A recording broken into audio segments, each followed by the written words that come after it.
right ඉතින් අද ඔයගොල්ලන්ට මම ගෙනාවේ LVDS signal voltage and voltage missing problem ගැන. ඒ කියන්නේ LVDS signal එක missing වුණාම මොන වගේ ප්‍රශ්නයක්ද එන්නේ? ඒත් එක්කම LVDS signal voltage මොනවද තියෙන්නේ කියලා.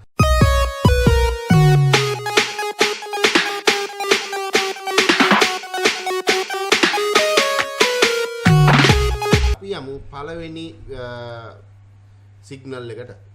මේ RXO minus කියන සිග්නල් එකේ මිනිමම් වෝල්ටේජ් එක 0.9යි වෝල්ට්. ඒ කියන්නේ අඩුම වෝල්ටේජ් එක 0.9යි.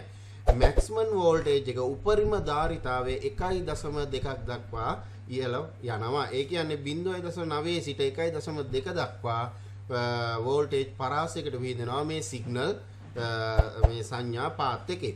එතකොට මේ සිග්නල් එක නැති වුණාම මේ RXO minus කියන සිග්නල් එක නැති වුණාම ඔයාගේ ටීවී එකේ රතු පාට කලර් එකේ ප්‍රොබ්ලම් එකක් එනවා. ඒ කියන්නේ රතු පාට වැඩි වෙනවා. රෙඩ් කලර් ප්‍රොබ්ලම් එකක් එනවා. රයිට්. ඊළඟට අපි යමු ඊළඟ වෝල්ටේජ් එකට. රයිට්. ඊළඟ වෝල්ටේජ් එක තමයි RXO plus කියන සිග්නල් පාත් එක. ඉතින් මේ සිග්නල් පාත් එකෙත් වෝල්ටීයතාවය අඩුම වෝල්ටීයතාවය 0.9 වෝල්ට් එකේ ඉඳලා වැඩිම වෝල්ටීයතාවය වෙනවා 1.2ක වෝල්ටීයතාවයක්. ඉතින් මෙන්න මේ වෝල්ටීයතා පරාසය තුල තමයි මේ RXO minus කියන සංඥාව වැඩ කරන්නේ.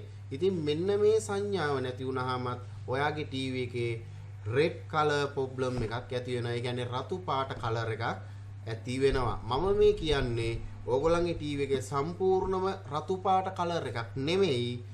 ඕගොල්ලන්ගේ රූප රාමු දකින්නකොටම ඒත් එක්කම ඇති වෙන වැඩිපුර රතු පාට ගතිය වාගේ ස්ක්‍රීන් එකේ. රයිට්. අපි ඊළඟට යමු ඊළඟ වෝල්ටේජ් එක එහෙමත් නැත්නම් සිග්නල් එකට.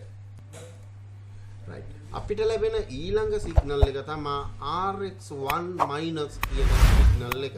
ඉතින් මේ RX1 කියන 1 minus කියන සිග්නල් එකත් 0.9යි වෝල්ටේජ් සිට 1.2යි වෝල්ටේජ් පරාසයකට විහිදෙනවා. ඉතින් මේක මිනිමම් වෝල්ටේජ් එක 0.9යි මැක්සිමම් වෝල්ටේජ් එක 1.2 වෝල්ටීයතාවයක් 1.2යි වෝල්ටීයතාවයක්. ඉතින් මෙන්න මේ වෝල්ටීයතාවය නැති වුණොත් මේ වෝල්ටීයතාව මිසින් වුණොත් එහෙම ඔයාගේ ටීවී ස්ක්‍රීන් එක තුල ග්‍රීන් කලර් ඒ කියන්නේ කොළ පාට ප්‍රශ්නයක් එනවා. ග්‍රීන් කලර් ප්‍රොබ්ලම් එකක් එනවා. ඉතින් ඔයාට ග්‍රීන් කලර් ප්‍රොබ්ලම් එකක් ආවොත් අනිවාර්යයෙන්ම ඔයා LVDS signal path එකේ තියෙන RX1 minus කියන signal path එක check කරලා බලන්න පුළුවන්. ඊළඟට අපිට ලැබෙන සිග්නල් එක තමයි LVDS path එකේ එන RX1 plus කියන සිග්නල් එක. ඉතින් මේ RX1 plus කියන සිග්නල් එකත් 0.9 වෝල්ට් සිට 1.2 වෝල්ටීයතාව 1.2 වෝල්ටීයතාව පරාසයකට විහිදෙනවා. ඉතින් මේ වෝල්ටීයතාවය නැති වුණත් ඔයාගේ ග්‍රීන් කලර් ප්‍රොබ්ලම් එකක් එහෙම නැත්නම් කොළ පාට ස්ක්‍රීන් එකේ දකින්න පුළුවන් ප්‍රශ්නයක් ඇති වෙනවා. ඉතින් ඔයාට එතකොටවත් පුළුවන් මෙන්න මේ වෝල්ටීයතාව ඒ කියන්නේ ග්‍රීන් කලර් එකක් ඇති වෙලා තිබ්බොත් ඔයාගේ ස්ක්‍රීන් එකේ ඔයාට බලන්න පුළුවන් RX1 minus සහ RX1 plus කියන සංඥා දෙක ඩ්‍රොප් වෙලා හිර වෙලා තියෙනවද කියලා. ඉතින් අපි ඊළඟට යමු පස්වෙනි සංඥා පාතේ වෙත.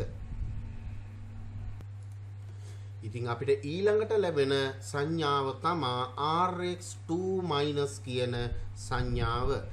RX2 කියන සංඥාව minus කියන සංඥාව නැති වුණොත් ඔයාට වෙනවා නිල් පාට කලර් එක වැඩිපුර ලැබිච්ච ස්ක්‍රීන් එකක්. එහෙම නැත්නම් බ්ලූ කලර් ප්‍රොබ්ලම් එකක්. ඉතින් මේකෙදිත් මිනිමම් සහ මැක්සිමම් වෝල්ටේජ් එක අතර 0.9 වෝල්ට් සිට 1.2 දක්වා ඒ කියන්නේ 0.9යි වෝල්ටේජ් සිට 1.2යි වෝල්ටේජ් දක්වා වෝල්ටේජ් පරාසයකට මෙම සංඥාවත් විහිදී යනවා. ඉතින් මෙම සංඥාව නැති වුණොත් ඔයාට නිල් පාට වැඩිපුර තියෙන ස්ක්‍රීන් එක බ්ලූ කලර් ප්‍රොබ්ලම් එකක් දකින්න පුළුවන්.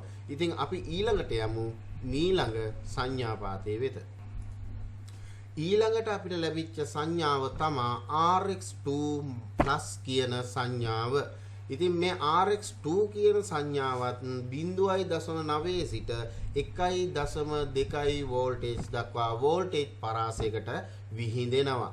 0.9 වෝල්ට් සිට 1.2 වෝල්ටීයතාවයක් දක්වා විහිදෙනවා. ඉතින් මේ වෝල්ටීයතාවය නැති වුණත් ඔයාට දකින්න පුළුවන් නිල් පාට කලර් එක වැඩිපුර ලැබිච්ච ස්ක්‍රීන් එකක්. එහෙම නැත්නම් blue color ස්ක්‍රීන් එකක් දකින්න පුළුවන්. ඉතින් ඔයාට වැඩිපුර නිල් පාට කලර් එක වැඩි වෙච්ච ස්ක්‍රීන් එකක් ලැබුණොත් ඔයා අනිවාර්යයෙන් චෙක් කළ යුතු සිග්නල් පාත් එක තමයි RX2- සහ RX2+ කියන සිග්නල් පාත් දෙක. මෙන්න මේ දෙක නැති වෙලා තිබ්බොත් ඔයාට නිල් පාට කලර් එකේ ප්‍රොබ්ලම් එකක් දකින්න පුළුවන්. අපි වැඩි විස්තර නැතුව අපි යමු 7 වෙනි සංඥාව වෙත. අපිට 7 වෙනි සංඥාව විදිහට ලැබෙන්නේ RX3- කියන සංඥාව. මේ LVDS signal path එක එහෙම නැත්නම් low voltage differential signal කියන සංඥා කේබලය තුලින් ගලා යන RX3 කියන 3- කියන සංඥාව 0.9 0.9 සිට 1.2 1.2 වෝල්ටීයතාවය දක්වා වෝල්ටීයතා පරාසයකට විහිදෙනවා. ඉතින් මේ වෝල්ටීයතාවය මේ සංඥාව නැති වුණොත් ඔයාට ගොස්ට් ඉමේජ් එකක් දකින්න පුළුවන්. ඒ කියන්නේ ඕගලන්ට සෙවණැලි රූප සහිත ස්ක්‍රීන් එකක් දකින්න පුළුවන්. මේ සෙවණැලි රූප සහිත ස්ක්‍රීන් එකක් පේනවා නම් ඔයා අනිවාර්යෙන් චෙක් කළ යුතු වෙනවා RX3- කියන සිග්නල් එක. අපි 8 වෙනි සිග්නල් එකත් බලමු. අපිට 8 වෙනි සංඥාව විදිහට ලැබෙන්නේ RX3 කියන සංඥාව. මේ RX3 කියන සංඥාව 0.9 සිට 1.2 දක්වා වෝල්ටීයතා පරාසයකට විහිදෙනවා. ඉතින් මේ වෝල්ටීයතාවයේ මේ සංඥාව නැති වුණත් ඔයාට ගොස්ට් ඉමේජ් කියන ප්‍රොබ්ලම් එක දකින්න පුළුවන්. එහෙමත් නැත්නම් සෙවණැලි රූප සහිත ස්ක්‍රීන් එකක් රූප රාමුවක් ඔයාට දකින්න පුළුවන්. ඉතින් මේ සෙවණැලි රූප සහිත ස්ක්‍රීන් එකක් ඔයාට ලැබුණොත් එහෙම ඔයා අනිවාර්යෙන් RX3- සහ RX3+ කියන සංඥා දෙක චෙක් කළ යුතු වෙනවා, පරීක්ෂා කළ යුතු වෙනවා. ඉතින් වැඩි විස්තර නැතුව අපි 9 වෙනි එක වෝල්ටේජ් එකට සිග්නල් එකට යමු. ඊළඟ සංඥාව විදිහට අපි දකින්නේ RX4- කියන සංඥාව. ඉතින් මේ RX4- කියන සංඥාව නැති වුණාම 0.9 සිට 1.2 දක්වා වෝල්ටීයතා පරාසයකට විහිදෙනවා. එතකොට මේ වෝල්ටීයතාවයේ මේ සංඥාව නැති වුණාම ඇබ්නෝමල් කියන ප්‍රොබ්ලම් එක ඕගොල්ලන්ට දකින්න පුළුවන්. මේ ඇබ්නෝමල් කියන ප්‍රොබ්ලම් එක තමයි අසාමාන්‍ය පින්තූර දැක්ම. සමහරලාට බොඳ වෙලා තියෙන්න පුළුවන්, සමහරලාට ස්ක්‍රීන් එකට වඩා රූප ලොකු වෙන්න පුළුවන්, මුහුණවල් ඇද වෙන්න පුළුවන්. මෙන්න මේ වගේ ප්‍රශ්න රාශියක් දකින්න පුළුවන්.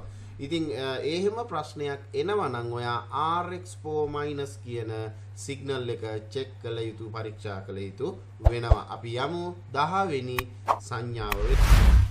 ඊළඟ සංඥාව විදිහට අපි දකින්නේ 10 වෙනි සංඥාව විදිහට RX4+ කියන සංඥාව. මේකෙත් වෝල්ටීයතා පරාසය 0.9 සිට 1.2 දක්වා පරාසයකට විහිදෙනවා. ඉතින් මේ වෝල්ටීයතා පරාසය තුල මෙන්න මේ සංඥාව ගමනාගමනයේ තිබෙන නිසා මේ සංඥාව නැති වුණොත් abnormal pictures එකක්, එහෙම නැත්නම් අසාමාන්‍ය රූප දර්ශනයක් ඔයාට දකින්න පුළුවන්.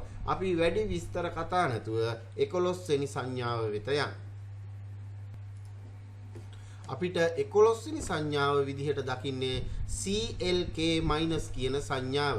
ඉතින් මේ සංඥාවත් 0.9 වෝල්ටේජ් සිට 1.2 වෝල්ටේජ් දක්වා වෝල්ටේජ් පරාසයකට විහිදෙනවා. ඉතින් මේකෙදී ඔයගලන්ට දකින්න පුළුවන් blue and white color. ඒ කියන්නේ නිල් සහ සුදු පාට කලර් එකක් මික්ස් වෙච්ච ඩිස්ප්ලේ එකක් දකින්න පුළුවන්. ඔයාට මේ ප්‍රශ්නේ ඇති වෙනවා නම් අනිවාර්යෙන් CLK- කියන සංඥාව චෙක් කළ යුතු වෙනවා, පරීක්ෂා කළ යුතු වෙනවා. අපි අවසාන සහ 12 වෙනි සංඥාව වෙත යොමු වෙමු.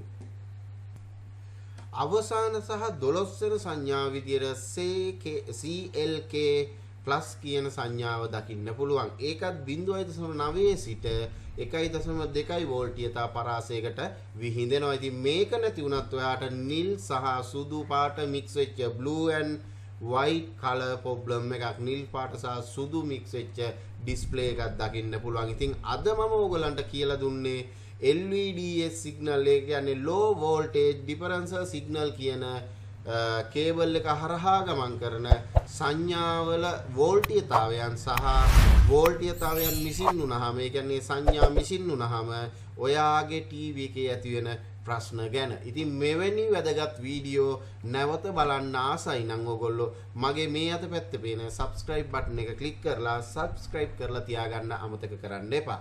ඒත් එක්කම bell icon එක click කරලා තිබ්බොත් මම දාන වීඩියෝ වල notification එක එසනින් ගෙන්න ගැනීමේ හැකියාව තියෙනවා. ඉතින් මෙවැනි වැදගත් වීඩියෝ එකකින් නැවත හමු වෙනකන් ගිහිල්ලා එන්නම්. සියලු දෙනාටම ජය වේවා.